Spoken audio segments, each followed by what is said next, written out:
Hey everybody, Rob from Karma, Comment Chameleon coming at you with another Choosing Beggars story. Choosing Beggar steals from Thrift Store, tries to pay with $100 bill after. Let's jump right in. For context, in this one and all of my future postings here, excuse me while I use this to get these experiences off my chest, I work at a secondhand store. Very little at my store is actually new, and the prices prove it. We once had a pair of Gucci jeans come in that were barely worn, and we sold them for $30.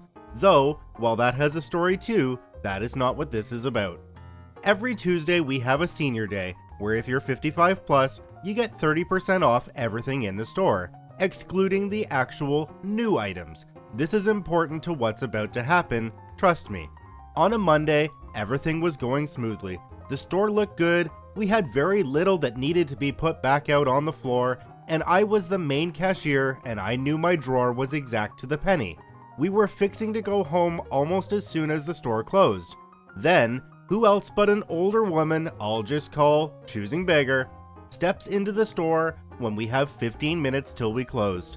"Ma'am, we close in 15 minutes. You came in just after the announcement." She turns to me, kinda eyes me up and down for a moment, and gives me this half smile.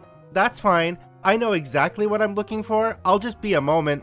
Normally that's a good thing, and I love hearing when someone knows exactly what they're looking for. Note my sarcasm.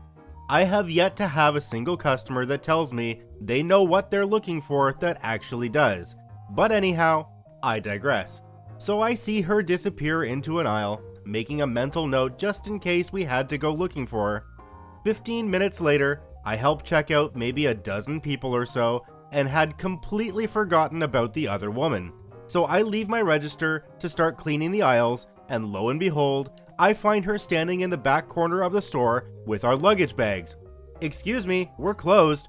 "Oh, I know, but you'll stay open for me. I haven't had enough time to shop." I sigh annoyed. We had plenty of people like her, and I was tired and just ready to go home.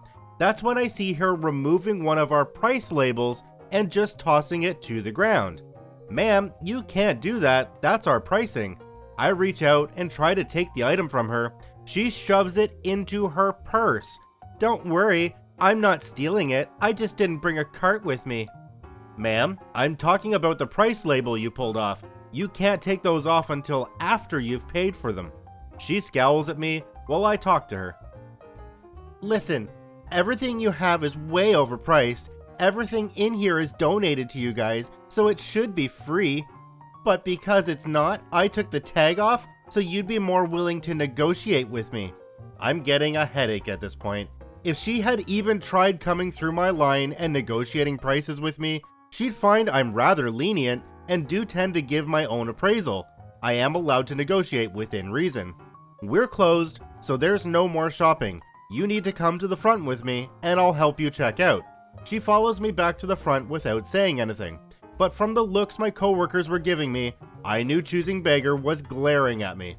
So once we're at my register, she puts a few items on the counter. None of them have labels. Me mentally, one Blu-ray player, $4.99, one hairdryer, $1.99, one Blu-ray movie, $2.99. Choosing Beggar interrupts my thoughts. "This is old and probably doesn't work. I'm willing to give you $2. "For the Blu-ray player? No, $4.99 is the best I can do for it. We usually mark them at like $5.99 or $6.99 depending on their condition." "Not good enough. I won't give you more than $2 for it because there's no proof it works." I just kinda look at her, trying to see if I could somehow develop psychic powers and just convince her to leave. Well, we do have plugs we can use, and we have an available TV in the back we could test it on. We could even try this DVD to make sure it works too, just to save time. She gets super red in the face. "Don't waste my time. I'll try it out at home." Alright, I scan the item for $4.99. The hairdryer is going to be $1.99, just so you know. "What? That's way too much."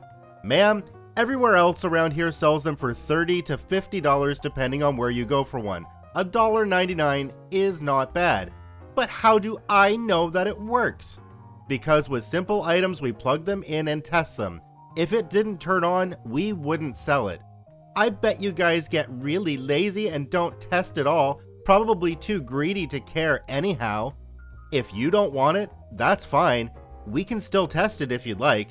No, I'll take it. And the movie is $2.99.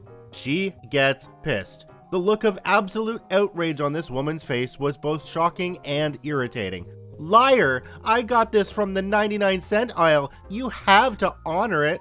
Ma'am, all of our DVDs are $2.99 unless otherwise marked. Liar! Ma'am, liar! Get me your manager now. I roll my eyes and go to grab the intercom phone when my eyes catch sight of something in her wide open purse. Ma'am, did you pay for that jewelry? She goes a darker shade of red and picks up her bag. Manager, now!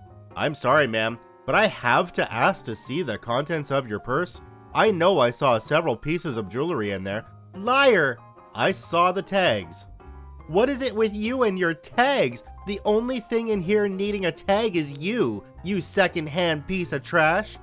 I sigh, knowing if I called my boss to the front that he'd likely call the cops, which would involve us all waiting around extra time and giving statements.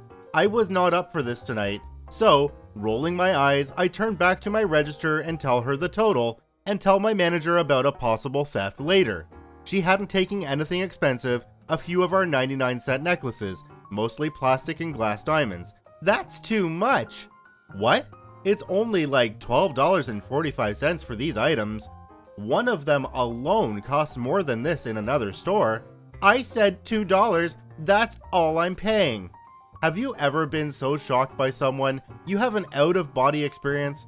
I felt like inside of me was hollow. I could practically feel wind whistling through my veins. Ma'am, I'm not knocking $10 off.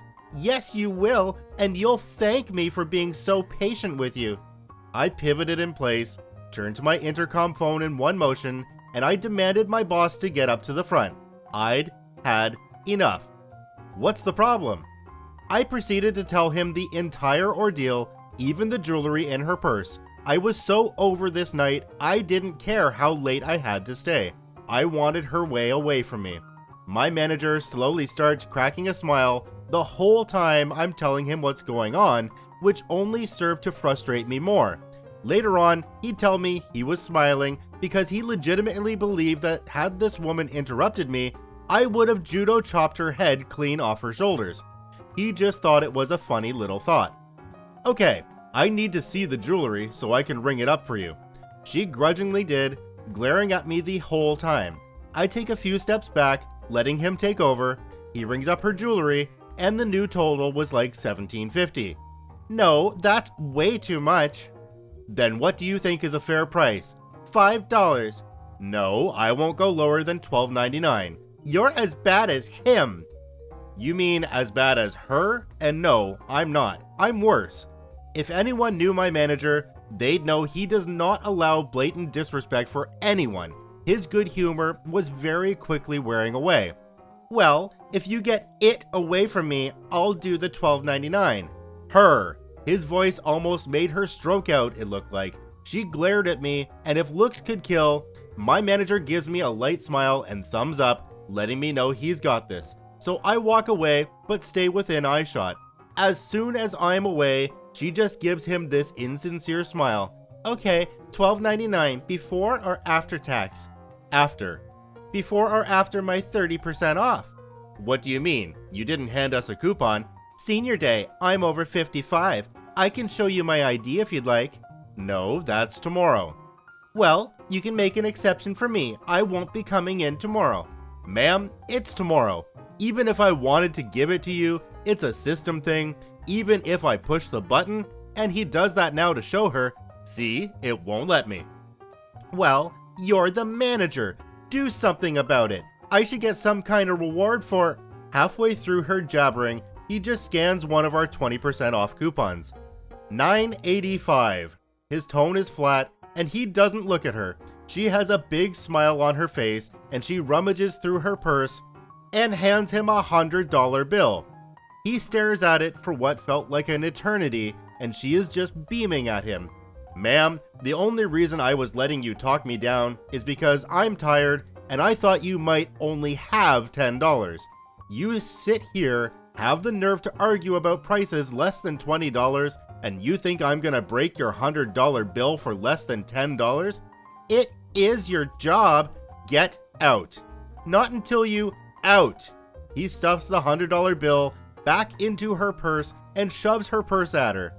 Get ready for a lawsuit. I know where you work and your names. I'm gonna go call the cops and tell them to look for a skinhead and a boy that looks like he has boobs. They'll know who I'm talking about. This is harassment. We had a deal. Begins dialing 911. Yeah, sure. Tell them what happened when they pick you up for refusing to leave a private business. He begins telling the 911 operator about the whole situation when Choosing Beggar just yells at us, trying to yell over him. All of this is donated. You didn't have to pay for it, so I shouldn't have to either. She grabs all of the stuff on the counter and just books it. We wait for maybe about 30 minutes before the cops show up. This older lady in the back of the car. She was glaring at us and the cop. Officer, here's your stuff back. As the nice cop begins handing our stuff back to us, she starts screaming about how she'll see us all in court. We're going to need to watch our backs. We're harassing her. We're stealing from her. Abuse of authority, etc., etc. The next day, who comes into our store? Her husband. I only know it was him because he came to the front counter and apologized to me and my manager for her behavior. He even went out of his way to find the items she'd tried to buy, found them remarked at their old price, bringing the whole bit to just over $20, and he was so nice I was about to give him his 30% off when he refused the price reduction, and then proceeded to hand me exact change. I guess it's true what they say, opposites do attract, but it's been almost a month since that happened, and she doesn't even try to set foot in the store. She glares from the car, while her husband wanders and finds things with a big smile and a great attitude. All I can think of is, she would have gotten away with her attitude and stealing if she'd only paid me the $12.45 it all came up to. Just remember, all of you would-be choosing beggars, greed will get you caught. I don't know about you guys, but all I could think of for half of this story is how did she fit a DVD player and a hairdryer in her purse? This is Rob from Karma Comic Chameleon saying thanks for watching. Remember to subscribe, like, and share the video with your friends, and we'll see you in the next one.